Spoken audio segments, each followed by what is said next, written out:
Today I am talking about The Flash, non-spoiler as the title says, so you are totally safe if you have not seen the movie yet. There has been so many different incarnations of the Flash movie. At one point, Ryan Reynolds was set to play Wally West for, I believe it was the David Goyer directed Flash movie that I believe during the writer's strike actually was one of the many reasons that movie didn't happen. So it is nice to finally say that The Flash, a character that has been around since 1945, finally has a movie. One movie. And Warner Brothers for the past year has been trying to play crisis control by saying The Flash movie is one of the greatest comic book movies ever made. It's up there with The Dark Knight.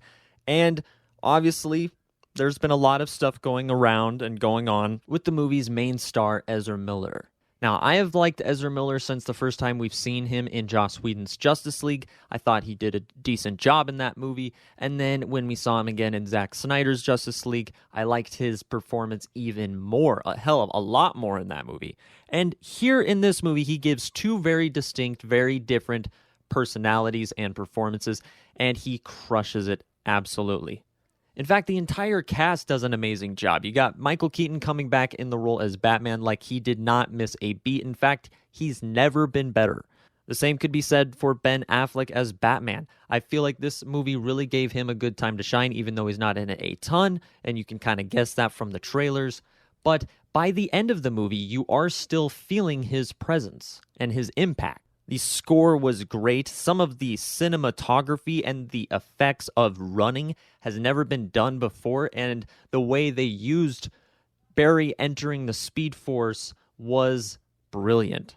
There was many twists and turns and great surprises throughout the film. There was a lot of different cameos that were spoiled and leaked previously online. Hell, this entire story, the entire film's plot was leaked a year ago. Unfortunately, I read it just out of morbid curiosity, and unfortunately, a lot of the leaks I read were true. I hope you weren't one of them, because it is very unfortunate, very frustrating. It was my own fault, but some of these other leaks have just been headlines on YouTube or other main trades, news outlets trying to get a click, and I just think that's kind of dirty. But hell, even Andy Muschietti has came out and tried to promote the film by saying, hey, we have a cameo from a very popular character played by a very popular actor in this movie.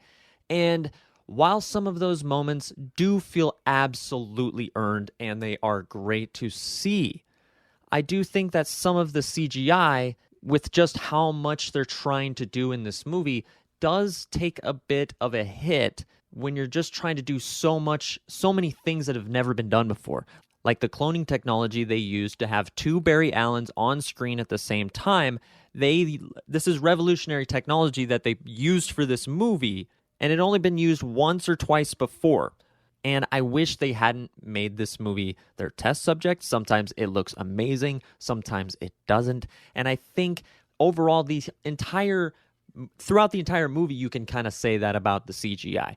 It is kind of back and forth, a little iffy at times. Sometimes it looks great, and sometimes it looks bad. And I think if you were just trying to do a little bit less in your movie, maybe just focus in more on the Flash as a character, focus on him, you could use more of that budget on effects like running, which is very important in a Flash movie. But that is a minor nitpick. This is a very emotional movie that I think is going to satisfy a lot of fans. And during my experience in the theater, I heard a few rumblings just around me and kind of leaving the theater, going to my car, heard a lot of people talking about how much they loved it and how it was one of the greatest comic book movies they had ever seen. I did hear one person say that they weren't blown away by it, but they liked it. And I think based off of the Rotten Tomatoes critic score, that a lot of the critics are kind of feeling that same way. A little less than 7 out of every 10 critics like the movie, and almost 9 out of every 10 audience members like the movie. So take that for what you will. Let me know if you've seen the Flash movie or if you're going to see the Flash movie, and if not, if it's because of the Ezra Miller allegations and, well, just all of that stuff as a whole, then I totally get that. Make sure to come back tomorrow for the spoiler review. And if you've seen the movie, let me know what you thought of it down in the comments below. Thanks for watching, and until next time, have a great day.